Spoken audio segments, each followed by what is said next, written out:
Hello students.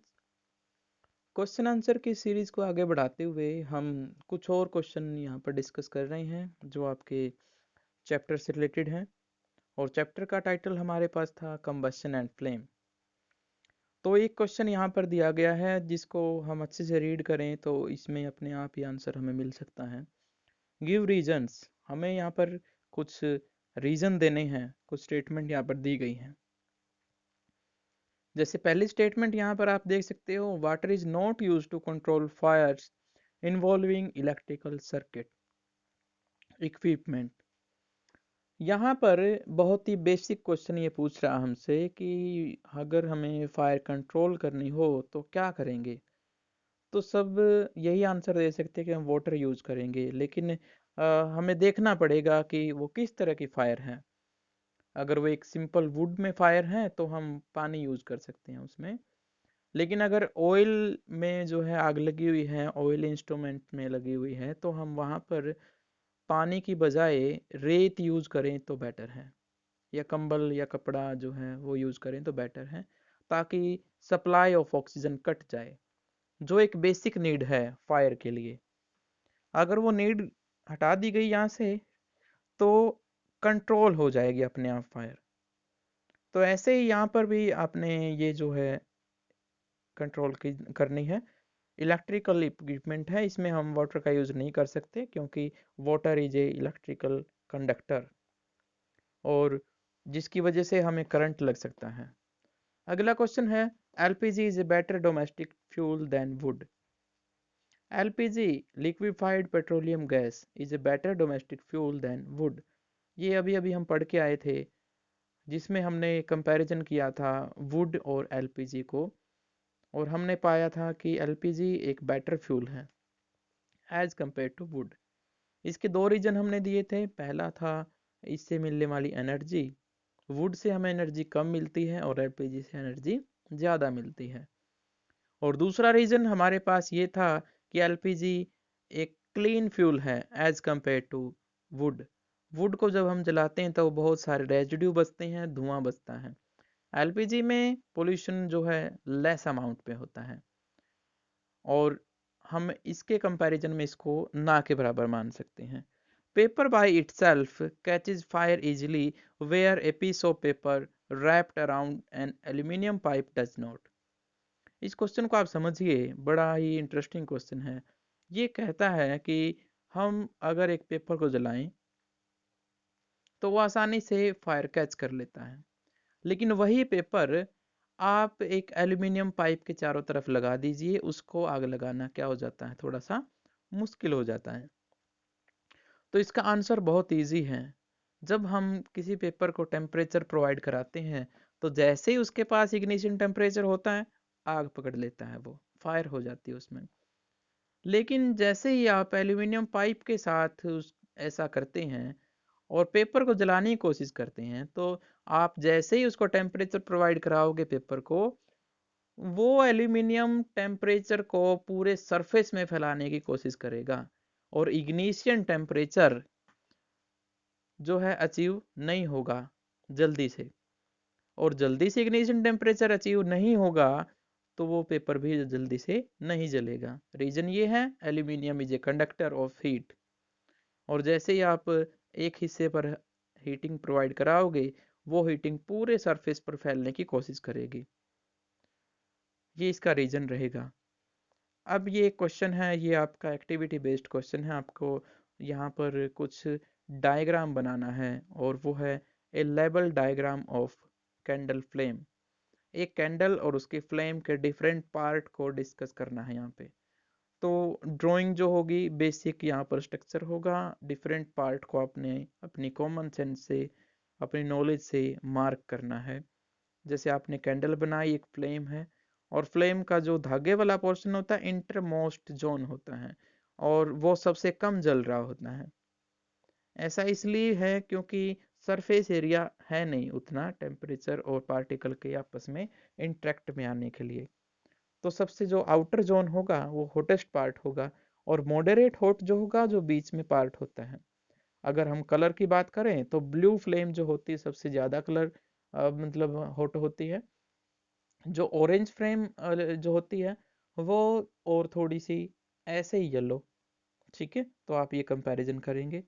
उसके बाद हमारे पास एक क्वेश्चन है, और क्वेश्चन बनता है, name the unit in which the calorific value of fuel is expressed.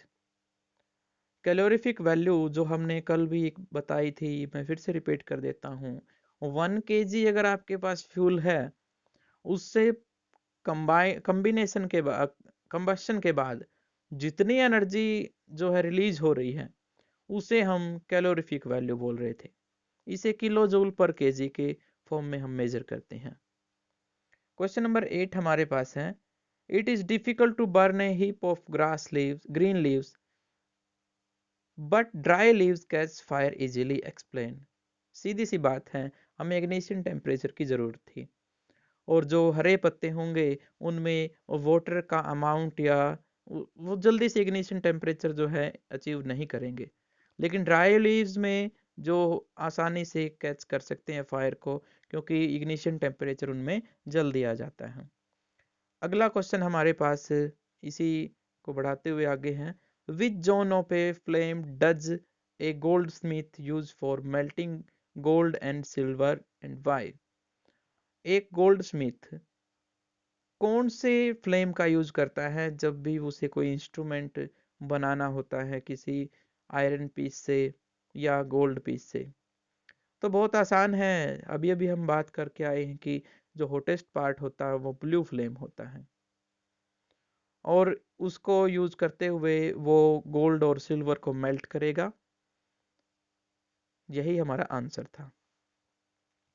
एक और हमारे पास क्वेश्चन है, बहुत अच्छा क्वेश्चन है, ये न्यूमेरिकल पोर्शन बनता है। इसमें ये कहता है कि हमारे पास फ्यूल जो है अमाउंट में 4.5 kg है, और कंप्लीटली इसको बर्न कर दिया हमने। Heat produced was measured in kilo joule, और जिसका अमाउंट था 180,000। Calculate the calorific value of fuel.